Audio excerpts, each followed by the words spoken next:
Voilà, on va commencer donc avec cette présentation, euh, le traitement d'exemples d'exercices relatifs au cours d'électronique et plus particulièrement au chapitre sur les diodes. Ce chapitre-là, on va traiter des exemples, mais avant de traiter des exemples d'application, j'aimerais revenir sur le principe de la résolution des problèmes. Alors, la résolution des problèmes se fait en général de différentes façons, mais il y a une ligne conducteur commune à cette résolution qui est schématisée par la figure que vous voyez. On part toujours d'un certain nombre de données de problèmes qui sont fournies et des questions qui sont posées, donc, auxquelles on vous demande de répondre. Et pour cela, vous avez des éléments de cours que vous voyez maintenant, mais du cours d'une manière générale, même que vous avez vu avant. Et le mécanisme de résolution, en fait, c'est un va-et-vient entre ces trois éléments pour arriver à répondre aux questions demandées. Donc il faut se mettre toujours dans la tête ces trois éléments-là et la solution se confectionne autour de ces trois éléments.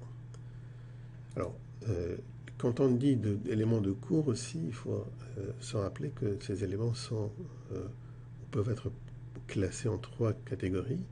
Il y a ce que je vais appeler les concepts, qui sont les théories et les relations et les équations et les lois relatives au cours en question. Mais aussi, on va insister sur des techniques d'analyse, et c'est ça, dans un cours d'ingénieur, qui est important. Et puis, les méthodes de conception, parce qu'un ingénieur aussi, il est appelé souvent à faire de la conception. Donc, les éléments du cours sont autour de ces trois éléments. Et pour la résolution, on va avoir besoin de ces trois éléments, justement, selon le cas et selon la question qui est posée. Alors, les éléments du cours sur les diodes, je peux les représenter de manière simplifiée, comme indiqué ici. On a donc ces différents concepts que j'ai retenus. Il y en a d'autres peut-être qui ne sont pas mentionnés, mais on pourra toujours s'y référer, en plus de ce qui est connu communément comme éléments de cours fondamentaux et règles mathématiques que vous connaissez depuis longtemps. Du point de vue analyse, on a repéré ces 4 points, et du point de vue synthèse aussi, il y a 2 éléments de base sur lesquels on va insister dans le cours de diode. Alors, voyons comment ça se présente sur un premier exemple assez simple, une diode et une résistance avec une alimentation. Mais notez bien que la diode est branchée dans le sens opposé de ce que vous connaissez conventionnellement. Alors, le problème, c'est qu'on considère le circuit en question, où V1 est un signal sinusoïdal d'amplitude maximale A, comme c'est représenté ici, et le temps est en secondes. Et on vous demande, en considérant le deuxième modèle de la diode avec un seuil de conduction de 0,7 volts, de représenter donc sur le même graphique V1, le signal d'entrée, et V2, le signal de sortie, pour 2 cas. Le cas où A est 0,5 volts, et puis le cas où A est 1,4 volts. C'est un exemple simple, mais qui va nous permettre d'illustrer et de comprendre un certain nombre de choses. Alors, je vais commencer par la première question, ou la première étape, si vous voulez, qui consiste un peu à décoder les données du problème. Alors, j'ai mis en couleur les informations qui semblent être des données importantes pour ce cours-là, ou cette question, et on va essayer de se rappeler un peu les éléments du cours qui nous permettent d'interpréter ces données-là. Alors, la première, c'est que ce qui est en vert, quand on vous dit la sinusoïde d'amplitude maximale A, et qu'on vous a donné déjà la figure avec l'échelle temporelle, vous pouvez faire le calcul pour voir que le oméga, la pulsation ici, est de l'ordre de 10 à partir du graphique qu'on vous a donné, et puis que V1 de t s'écrit sous cette forme-là.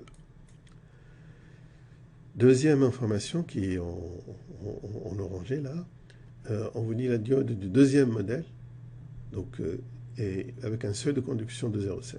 Alors le seuil de conduction que j'ai appelé ici mettez la tension entre anode et cathode.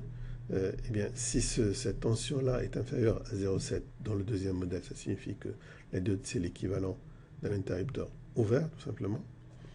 Si elle est supérieure à 0,7, la diode est équivalente d'un interrupteur fermé.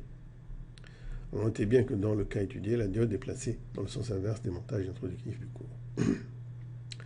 Alors, ceci nous amène à représenter, à mieux représenter la caractéristique que je vais appeler la caractéristique intrinsèque de la diode, qui est représentée ici en bleu.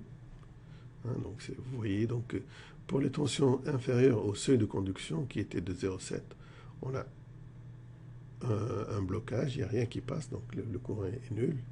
Et à partir de 0,7, c'est un interrupteur fermé, donc tout le courant va passer. Alors, ceci nous permet de procéder progressivement à l'analyse de ce circuit simple. Dans un premier temps, on écrit les équations du circuit en se plaçant au point de commutation. Le courant est encore nul et la diode est représentée par VF, le seuil de conduction.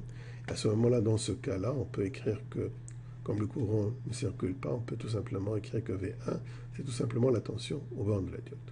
Et comme c'est inversé, la diode, donc on va l'avoir moins VD. Alors ces équations permettent de déterminer la valeur de la tension d'entrée V1, à partir de laquelle la tension de la diode rentre en conduction. Alors le seuil c'est 0,7, donc il faudrait que au niveau de V1, on ait moins VD, qui était de 0,7, et donc la diode commence à conduire sur le seuil de moins 0,7. Alors pour V1 supérieur à moins 0,7, la diode est bloquante.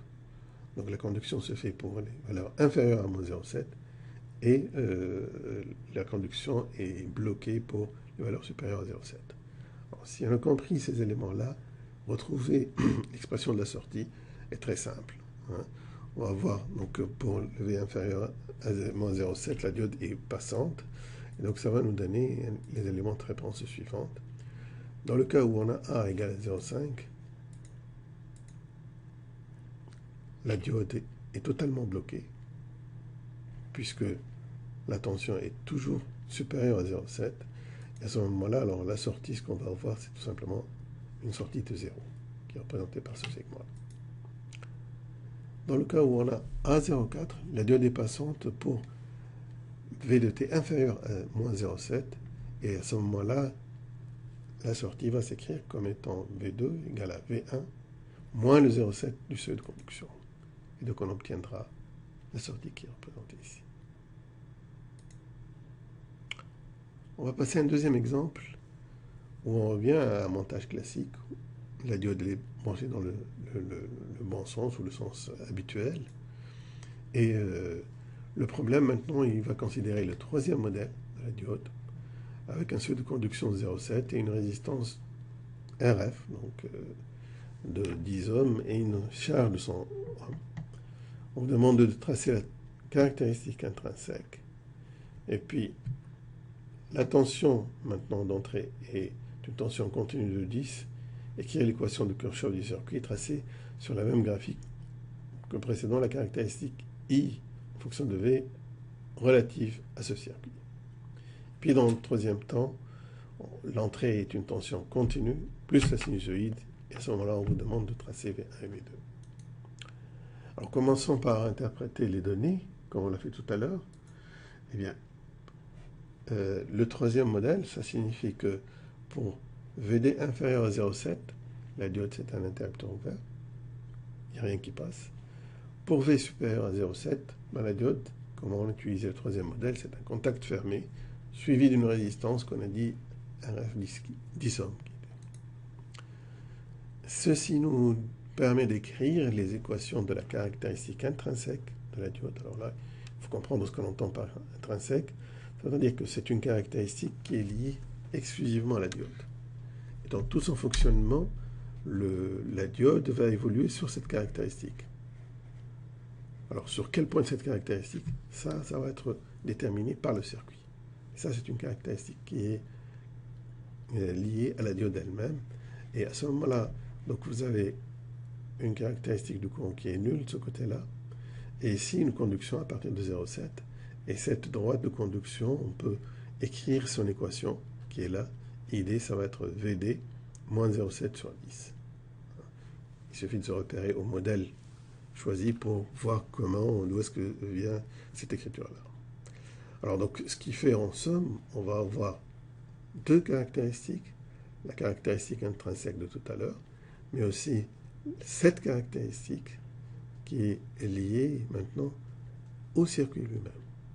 Effectivement, quand on vient sur ce montage et que l'on considère le circuit qui est placé ici, eh bien, dans le cas où la diode est conductrice, donc dans ce cas-là, on la représente par le 0,7 suivi de la résistance en question, eh bien, on va pouvoir écrire que le courant, c'est V1 moins VD divisé par R1. Il suffit là d'écrire la tension aux bornes de la résistance de charge. Et de là, ça nous permet d'écrire que le courant peut s'écrire comme étant V1, on avait dit 10 volts moins VD sur 100. VD étant la tension totale entre la diode. Alors donc ça va nous donner cette caractéristique bleue. Et là on arrive à quelque chose d'assez intéressant. On avait dit que la diode va évoluer sur cette caractéristique. Donc le point de fonctionnement va se trouver là. Et de plus, en raison de cette charge, le point de conduction va se trouver sur cette deuxième caractéristique. Bien, pour se trouver sur les deux à la fois, on n'a pas de choix, c'est en ce point que notre circuit va travailler. Et donc là, c'est cette droite bleue, on l'appelle droite de charge, elle est déterminée par la résistance R1, comme vous le voyez ici dans la formule qui est exprimée là, et quand R1 change, cette droite va changer de pente aussi. Alors donc on a l'intersection de ces deux caractéristiques qui fixe le point de fonctionnement. Alors ce point de fonctionnement, on peut le déterminer graphiquement ici, ou bien on peut le déterminer analytiquement, et dans ce cas-là, il va être autour de 1,54 comme étant la tension VQ, et puis IQ c'est 0,84. Alors, on va revenir maintenant à la question suivante, où on dit que l'entrée continue arrive avec une sinusoïde avec une amplitude de 1 volt, et tracée sur un même graphique V1 et V2. Alors donc, on a le signal d'entrée qui s'écrit sous cette forme-là. Comme nous considérons le troisième modèle, le VD va dépendre du courant qui circule. Alors, il faut vérifier comment varie maintenant la valeur de VD par rapport au 0,7 seuil de conduction. Quand VD est inférieur à ce seuil-là, il n'y a pas de conduction. Quand c'est au-dessus, on va avoir la bonne conduction en question. Alors pour analyser donc cette partie-là, on va se fixer un certain nombre de passages, d'éléments ou d'étapes que j'ai essayé de décrire ici. 1, 2, 3, 4, 5 étapes que l'on va voir en détail. Alors, la première des choses qu'il faut commencer, c'est écrire les équations du système. Alors, on a, donc pour la zone de conduction, on a la caractéristique intrinsèque qui s'écrit sous cette forme-là, et puis la caractéristique du circuit qu'on peut écrire sous cette forme-là. Là, j'écris le circuit. Alors, VD, c'est la tension aux bornes de la diode, comme on l'a annoncé tout à fait au départ. Alors, ceci nous permet, à partir de ces deux équations, on peut les combiner pour ressortir les grandeurs qui nous intéressent en fonction essentiellement de V1. Donc, on va pouvoir déterminer le I, qui est là, sous cette forme-là, la tension de sortie et la tension aux bornes de la diode. Si on fait les calculs, on va trouver pour la valeur maximale de V1 et pour la valeur minimale de V1, alors ces deux calculs, ces deux valeurs, on les calcule à partir des données, puisqu'on a un signal sinusoïdal d'amplitude 1 volt, et puis les 10 volts. Donc le maximum qu'on peut atteindre, c'est 10 plus 1 ou 10 moins 1. Alors, en prenant ces maximums, ces minimums, on peut déterminer le I max, le I min, le V2 max, le V min max, et le VD max et V min max. Et donc, comme c'est sinusoïdal, on va évoluer autour de ces valeurs extrêmes qu'on vient de déterminer, c'est-à-dire des sinusoïdes qui vont évoluer entre ces deux extrêmes-là. Alors, on va aller chercher quelques valeurs particulières et vérifier ce qui se passe par rapport maintenant à VF qu'on a annoncé, parce que notre raisonnement serait valable si on se situe au-dessus de VF. Donc, si VD est au-dessus de VF. Sinon, ben, il faut tenir compte du seuil à partir duquel on arrive à un VD inférieur à VF. À ce moment-là, pour toute la partie qui est inférieure, il n'y a rien qui se passe. Alors, j'ai essayé d'écrire les origines. Alors, pour les V positifs, à partir de 0, donc, vous avez le VF, VD min, c'est 1,45. VDQ, c'est 1,45. Et VD max, c'est 1,64. Donc, vous voyez que toutes les tensions de VD vont se trouver au-dessus de 0,7. Donc, tous les calculs qu'on a fait restent valables pour notre cas. Et on peut alors déterminer l'équation de V2 sous cette écriture-là. Et alors, en faisant la simulation ou les mesures à partir de ces lois-là, on a la tension d'entrée qui est en rouge ici, et puis la tension de sortie qu'on a calculée à partir de cette formule de tout à l'heure, et qui se présente sous cette forme-là. Alors, on a retrouvé toute la sinusoïde qui est appliquée à l'entrée, puisque toutes les tensions passent, mais avec une chute de tension de 0,7 due au seuil de conduction de la diode, et avec évidemment l'atténuation qui va se passer dans la résistance interne de la diode. Alors, la question complémentaire qu'on peut ajouter, c'est trouver la tension continue VC minimale, au-dessous de laquelle le signal sinusoïdal d'entrée se retrouvera tronqué à la sortie. Donc, dans notre cas, tout le signal d'entrée est pratiquement reproduit à la sortie. On vous demande jusqu'à quel niveau on peut descendre VC pour être à la limite de la zone de tronquage de l'entrée. Voilà. Merci pour votre attention.